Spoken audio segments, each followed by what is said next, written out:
In the frozen heart of an alien world, the Galactic Council had created a brutal trial known as the Arctic Hunting Simulation, a place where the strongest species of the galaxy were thrown into endless storms and stalked by predators built to test their limits.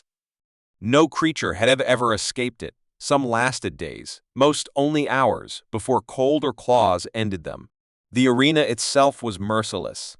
Howling winds tore through every shelter. The snow swallowed tracks, and drones scanned the wasteland to expose the weak. When it was announced that humans would finally be tested, the Council expected them to fail quickly, like all the others. Among the chosen was a soldier, silent and calm, who did not waste words when the gates opened. The moment the storm swallowed him, something felt different.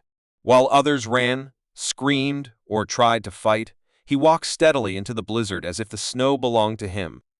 Within minutes, the monitors lost his signal, his heat vanished, and the storm erased his trail. The alien observers leaned closer to their screens, expecting his frozen body to appear soon, but nothing came.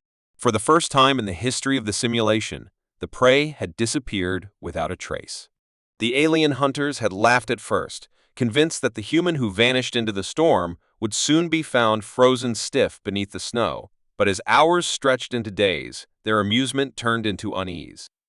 The drones that scanned the wasteland returned with nothing but empty windswept plains, broken trails, and snowdrifts that seemed to move unnaturally fast. Then strange reports began to surface. Predators designed to stalk the arena were being discovered dead, not by accident, but with precision wounds that suggested they had been hunted in silence.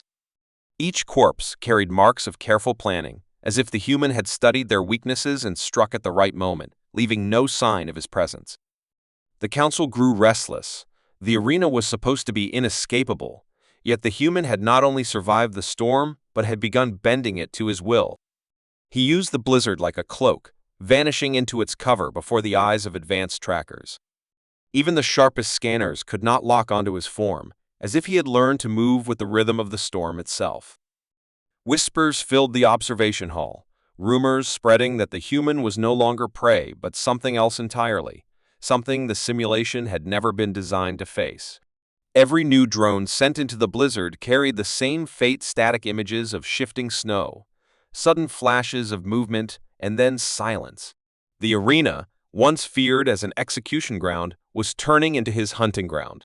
The Council tried to dismiss their growing fear, but in the back of their minds they all knew the truth. This human was not lost. He was out there somewhere, watching, waiting, and surviving in ways no other species ever had. The Council, desperate to end the humiliation, unleashed their most advanced trackers and mechanical beasts into the arena, believing that machines would succeed where predators had failed, but one by one, their signals went dark. At first, it was dismissed as storm interference, but then the surveillance drones caught unsettling glimpses: sudden flashes of metal torn apart, tracks leading into carefully laid traps, and shadows moving too fast to follow. The human had turned the storm into his weapon, his patience into a blade sharper than any claw. He studied the rhythm of the drones, the patterns of the machines, and struck only when the blizzard roared loud enough to hide his movements. The Council watched in disbelief as their perfect hunters became prey, their carcasses lying half-buried in snow with their cores destroyed. Commentators who once mocked the human now whispered with unease, claiming the storm seemed to follow his will, masking him whenever danger closed in. Each attempt to corner him ended with silence, as if he were not running from the hunters but luring them deeper into his domain. The simulation that was meant to break him was now bending under his control, and fear began to spread through the watching chambers. What unsettled the Council most was not just his survival, but the way he was dismantling their creations with intelligence and patience that none of their records had ever seen. They had sent in their strongest, their smartest, and their most ruthless tools, yet each one had fallen in the snow without even a trace of struggle. The prey they thought fragile had become something far worse, a predator that did not reveal itself until it was already too late. Weeks passed inside the arena, and the Council began to realize they no longer controlled their own creation, for every system designed to track and corner the human was failing in ways that could not be explained by chance. Sensors reported false readings, drones drifted off course, and automated predators walked into traps too complex to be random. It was as if the simulation itself had turned against its makers, but in truth, it was the human, slowly dismantling the rules from within. He had learned the layout of their hidden structures, the timing of their energy surges, and he used the storm as cover to sabotage the very heart of the arena. Then came the moment that broke their confidence completely. A sudden blackout across every viewing screen, alarms screaming through the control chamber as power collapsed.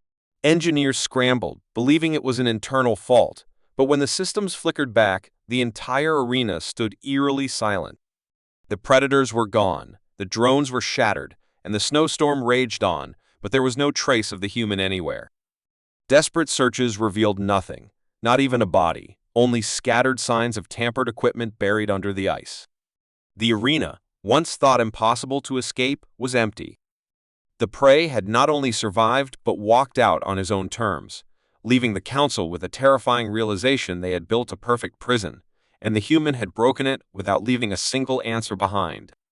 In that silence, as the storm howled across the frozen wasteland, the watchers understood the truth. He had turned their test into a lesson, and the lesson was that their control was never as strong as they believed.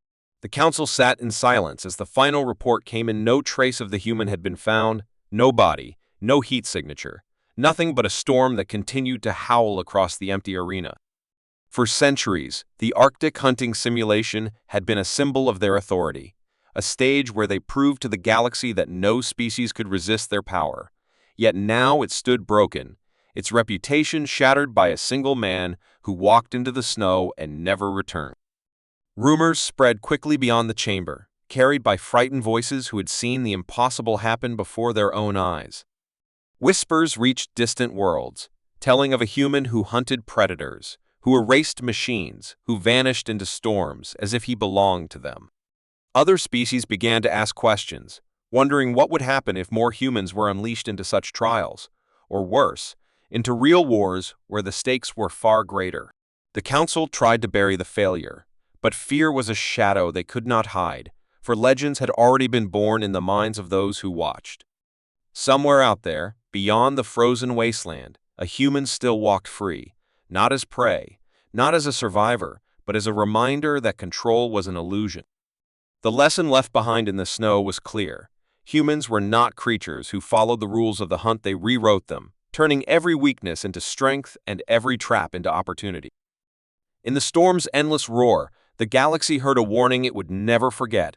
If one human could break what was unbreakable, then no system, no prison, no empire would ever truly be safe from them again.